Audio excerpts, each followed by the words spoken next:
everybody. Welcome to the NHA Thursday night show that we are putting on Wednesday night, presented by, you won't believe this, NHA. How about that? No house advantage. That's what we're going to be talking about here today. I'm excited. I'm Eric Lindquist. I'm always excited, so I guess there's that. But I'm especially excited because I specifically love doing shows with my dude over there, the owner of all the Derek Jeter memorabilia in all of the land, Greg Ehrenberg. How you doing, my dude?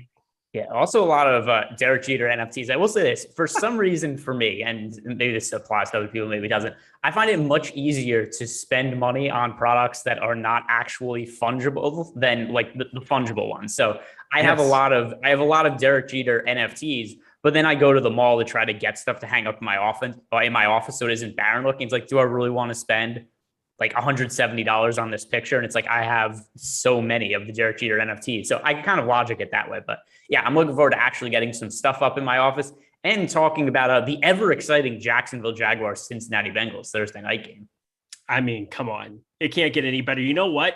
This is why DFS was created, to make stuff like this extremely exciting because, hey, I got to tell you, all of these crappy Thursday night games are not crappy when you've got money invested, and you can build lineups in a certain way and get different on all the DFS sites, including, of course, NHA, which we're going to talk about here now. NHA, if you haven't had the opportunity to play over there, the reason it's called No House Advantage is it is peer-to-peer. You are playing against other people. You are not playing against the house. Hence, there is no house advantage.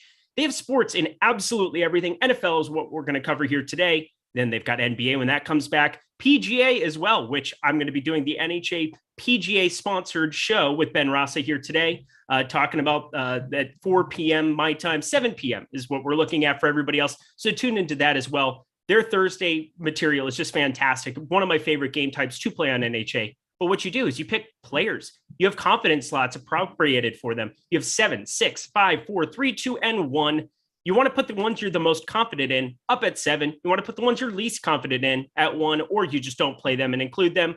We're going to go through all the props. We're going to cover every angle of this game. Thank you so much to them for having this show, for being able to put this together for everybody there in chat as we're getting going. Very excited to talk about it. But first, talk to me about your initial impressions of this glorious, glorious football game that we've been given on Thursday. Yeah, I thought the Jaguars would potentially be a little bit more fun to watch this year with Trevor Lawrence being a quarterback. And, you know, a lot of quarterbacks struggle right out of the gate. Even Peyton Manning in his rookie season, it was a bouncy road. There was a lot of ups and downs, but maybe a little bit jaded by just the amount of success we've seen young quarterbacks like Justin Herbert and Kyler Murray have recently.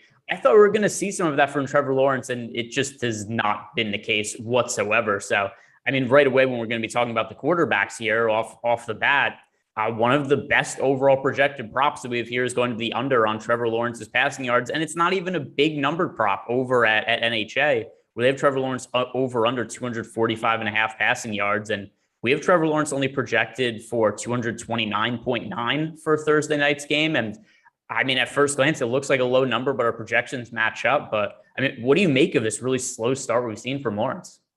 I never thought Lawrence was like the exceptional player. So Clemson, comparative to their entire division, was outrageous. And there were times where Trevor Lawrence had some incredible skill positions. We didn't see Travis Etienne. That's sad that we lost him before the beginning of this year. I think you would have saw maybe a little bit more involved Trevor Lawrence.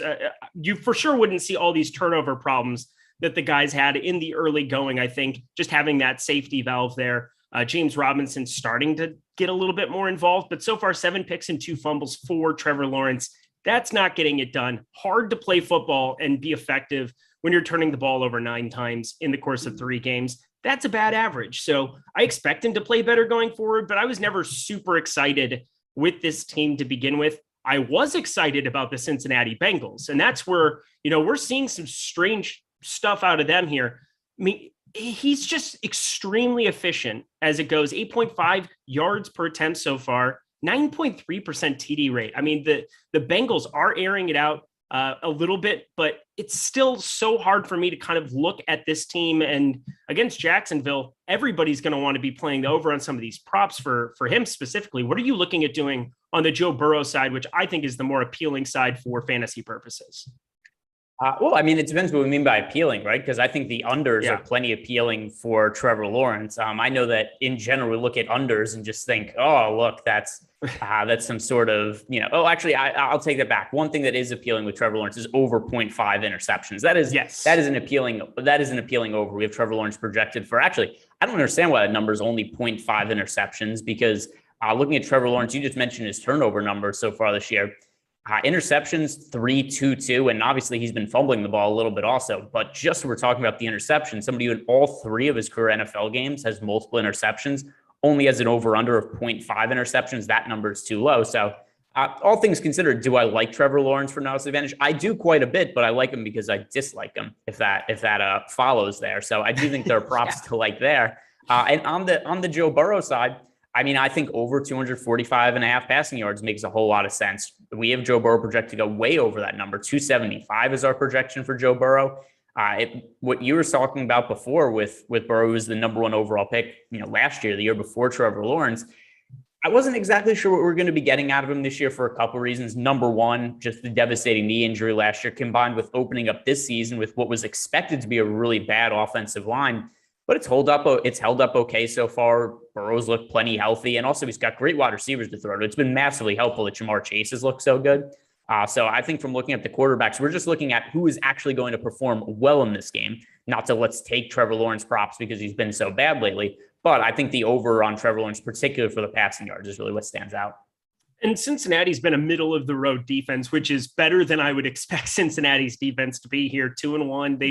They've been very serviceable. But yeah, back end for Trevor Lawrence, and not being bullish on him, I think that makes some sense. But Joe Burrow, definitely like him in this spot here. But as you were saying, one of my favorite things to do as well is to kind of like find some of those numbers that exist. What do you think? I'm looking at three different books, because you can use these numbers to help inform your NHA choices. What do you think the over-under on that 0.5 for Trevor Lawrence is for this game? What do I think? I don't. What do I think the over/under for 0.5 is? I think it's almost even. No, it's almost even money for 1.5 total on these other books. Okay. So we're talking about. Sorry, I guess I phrased that a little strangely, but it is looking very, very likely for that 0.5. You have to pay minus 185 juice to get the under on 1.5 interceptions for Trevor Lawrence. That's a really, really bad sign. That's looking like at a guy who's going to be a minus 200 or something in the event that you found a 0.5 out there. I haven't found a 0.5. Have you? No. And then also, it was kind of funny you phrased that question. Like, Bill Simmons does that podcast where it's like, guess the line, but it's like, yeah, you gave me the line already. Like, guess the line on 0.5. I got 0.5. Oh, yeah. I said that wrong. I was saying that the line out there, the only one that's available is 1.5 on it. That's absurd. I've never seen that from a quarterback. Yeah, and it's warranted given the turnover issues we've seen with him so far. And let me look. What was Peyton Manning's game logs from his from the first couple of years of, or first couple of games of his career, where it's something like what I was saying. It's not that uncommon for rookie quarterbacks to struggle. It's just become more commonplace as of late to see some of them produce these outlier performances where just right away. Patrick Mahomes wasn't a rookie when he took over as quarterback, but still it was his second season. And really right off the bat, he was just already crushing. And that's kind of been something that we've seen from, a lot of quarterbacks right off the bat. By the way, so Peyton Manning's rookie season, he opened the year 3 interceptions, 2 interceptions, 3 interceptions in his first 4 games. Kind of what we've seen from Trevor Lawrence so far. And overall for his rookie season, he had at least 1 interception in all but 2 regular season games. The point being here is, given some of the turnover issues we've seen with Trevor Lawrence, I think that as long as the no house advantage prop is 0.5, that's just going to be an auto over for me every week the rest of the season. Absolutely. I think it's probably one of the highest confidence slots you should be playing. So click him, put him in 7 for that, put it in 6. I feel pretty confident about that as well. And they're 7.5 point dogs. That's very important too. Probably a pass heavy game script for Trevor Lawrence. They probably don't want that out of Trevor Lawrence, but that's just kind of the way that it's going to be. As everybody's in here too, we've got 22 people hanging out here with us. I'm sure we'll have a couple more rolling in. We're talking football on Wednesday, which is always a fun thing to do. So hit that like button, hit the subscribe button too. We are nearing 60K subs here. So if a couple of you guys want to join in here, if we want to get, 200 people and have that number hit while Greg and I are doing an NHA show, I'd be okay with that too. But just definitely be subscribed to all of our content here. Let's move ourselves over to running back here. Joe Mixon, a guy that I was kind of expecting to get in the box. He did not end up getting in the box last time out, but somebody that I feel pretty bullish on for this game. I think on other DFS sites, he's going to stand out, but 0.5 rushing touchdowns, I think is my preferred one of the two. 75.5 rushing yards is a tough one for me to probably want to click on first. However, our projection is nuts on Joe Mixon. So how do you feel about Joe Mixon in this spot? Which one of those two do you prefer? Yeah, I really like the over on rushing yards for a couple reasons. Number one, actually more than a couple reasons. I could go off a list of reasons. Let me count the ways. Yeah, all of them. It's like the SpongeBob GIF where he opens it up, and it's just the list that's unraveling. It's a very favorable matchup because the Jaguars are not particularly good on offense, defense, or anything else related to football. And then also, that's going to set up a favorable game script for Joe Mixon. You mentioned the spread where we have the Bengals favored by about a touchdown in this spot. They're likely going to be up late in this game. Then you also combine that with the workload that Joe Mixon has seen this year. His rushing attempts per game so far this season, 29, 20, and 18. And then you also factor in that he's been targeted 7 times in the passing game. He's been getting a massive workload so far this year. And this is a game where it's already setting up as a good game script for him to get a lot of touches. So all of that considered, the number here just looks way too low. Like you said, we haven't projected for nearly 100 rushing yards. So I think that rushing prop is probably about 20 yards too low on no house advantage. So Joe Mixon, give me the over on the rushing yards. If I had to take one side on the touchdowns, it would be the over. But all things considered, it's a number that I'm probably not going to be touching just because I like the over on rushing yards so much more than the touchdowns, and we can't take both of them. Again, I'm looking at some minus 165, minus 185 for Joe Mixon here for the over on 0.5 touchdowns. So I think that's probably looking like a really good number to be getting to as well. Basically, we want to be bullish on that is the way that it comes down to. And, as I said, I had referred to right out of the gate, Joe Burrow, his touchdown rate, 9.3%. That's per pass. That's a ridiculous kind of rate to be looking at. And part of that is Jamar Chase, who we'll talk about next. But Joe Mixon, that rushing prop is also very, very nice. Be bullish on him. Definitely not going to be clicking unders on him. On the other side, we've got James Robinson, which I didn't really know what to make of James Robinson. I would say that I was actually pretty darn high on him, but we also have Carlos Hyde as somebody that we can play his props on. 25.5 rushing yards feels a little bit low. They have been a little bit hesitant to just give James Robinson all of the work, but I think it's a little low, but it's not my favorite prop. It looks like it's a 10-yard difference in our projections compared to James Robinson. Is there a prop from Carlos Hyde or James Robinson that you're kind of targeting? Not really, because the numbers look about efficient relative to our projection. I just don't think it's a good game script either for the running backs here. If we think that the Jaguars are ultimately going to be playing from behind in this game, then I think it's a chance we see a good fantasy game out of James Robinson. But I think a lot of those touches are going to come through the passing game as opposed to the running game. And then Carlos Hyde, is he going to get kind of scripted out of the game? Potentially, but the rushing prop is so low on him that it's not something I feel really confident in taking when the number is only set at 25.5 rushing yards. It's a number that, we haven't projected for 29, 1 or 2 good runs, and all of a sudden Carlos Hyde is the over. So it's a number that I want to stay away from, even though I think it's a pretty crappy game script for Hyde. It's so bad for them. If you guys want to check out all these projections that we're citing here, see everything behind the paywall, we have NFL Express weekly passes. They're starting right now around $3.95. And that's the best way to get your foot in the door to see what we have behind the paywall. Showdown and single game contests, expert Slack chat, everything that's there. And also our season long stuff. I know a bunch of you are playing season long. We have our strength of schedule tool, a trade value tool, fantasy streaming helper. We have so much stuff that can really go to use for you for a limited number, $3.95. Come check it out. Some of the Awesemo Plus NFL stuff. So stop guessing, start winning, and come join us over there. All right, let's get ourselves to wide receiver here. We've got 10 minutes left in the show. We're going to be cruising. No problem here. Wide receiver. Let's start on the Jacksonville side, the visitor side here. If we're not going to be super excited about playing props to be bullish on Trevor Lawrence, is there any wide receiver you're looking at shorting, or is there somebody that you think is just getting a bunch of that's getting a bunch of production that sticks out in the projections for you on the receiving side from them? At first glance, I kind of look at the Jaguars and be like, this looks like a very favorable game script for the passing game. We expect them to play from behind. And we've seen from Trevor Lawrence week 1, where they played against the Texans, where they got the crap beat out of them by Houston. But just because of what the game score was, they're like, hey, Trevor Lawrence, go throw the ball 50 times. And he racked up a whole bunch of passing yards. I think this could kind of be a similar game script to that. But the numbers kind of seem to be projecting that. So Marvin Jones, for instance, over under 5.5 receptions, 65.5 receiving yards. That looks about fair to me. Then you look at DJ Chark, 4.5 receptions, 55.5 receiving yards. Once again, I think there's a little more variance in DJ Chark than some of the other wide receivers on the team.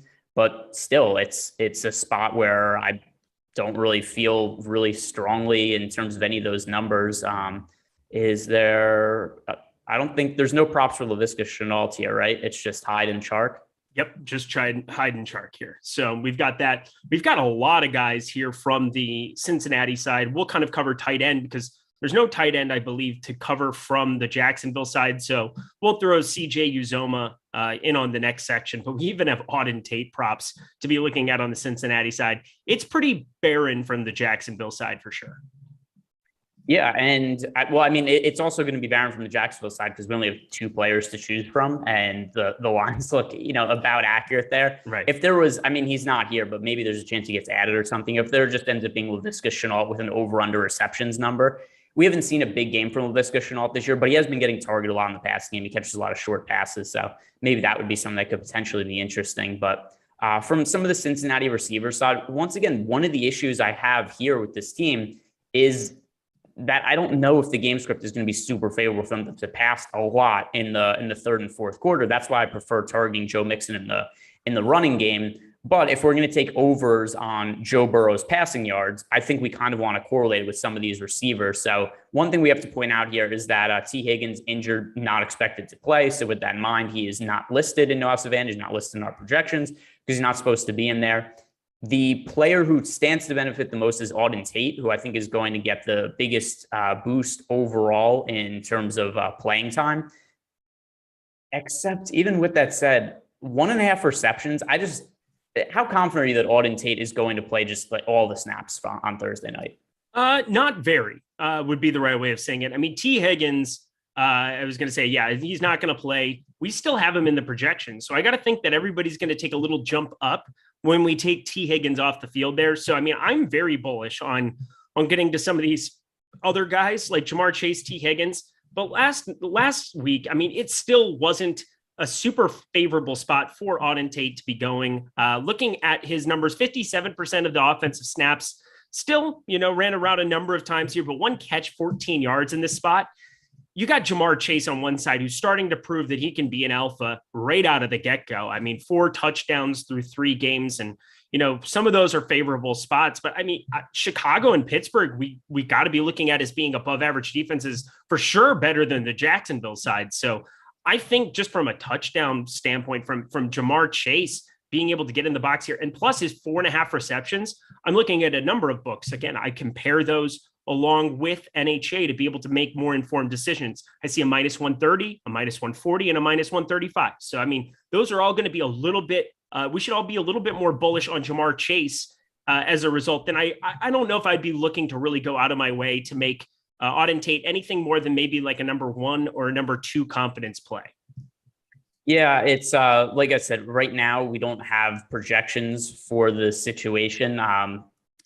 I have assuming he starts, though, 1.5 receptions is such a low number. I'm good with playing the over 1.5 receptions for Auden Tate. It's not a super high confidence pick, but to put him in, like a 1, 2, 3 prop spot, I think that's sensible, especially considering, this is only a 1-game slate. There's only a handful of players to pick from. We're not going to feel super confident about every single prop in there, but as a lower confidence play, I think Auden Tate over 1.5 receptions is something I would look at. The other one also, Jamar Chase, I'd look at over 4.5 receptions, just considering that T. Higgins takes up a massive amount of the target share in the offense. You take him off the field, and I think Auden Tate is able to play some of those snaps and get some of those targets. Ultimately, I think it's going to be big bumps going to Jamar Chase and Tyler Boyd. So 4.5 receptions, I like the over for Jamar Chase there. We got the commander, Tyler Zander, behind the glass here. Everybody's taken care of here with him. He's making a lineup here for us. We got Mixon up top, Joe Burrow, Jamar Chase. We're going to be taking the over on those 4.5 receptions as well. Auden Tate, 1.5 receptions there on the bottom end. We got two more spots to kind of look at, and we're gearing these picks towards this $5,000 Thursday Night Football Showdown contest. They have $2K to first.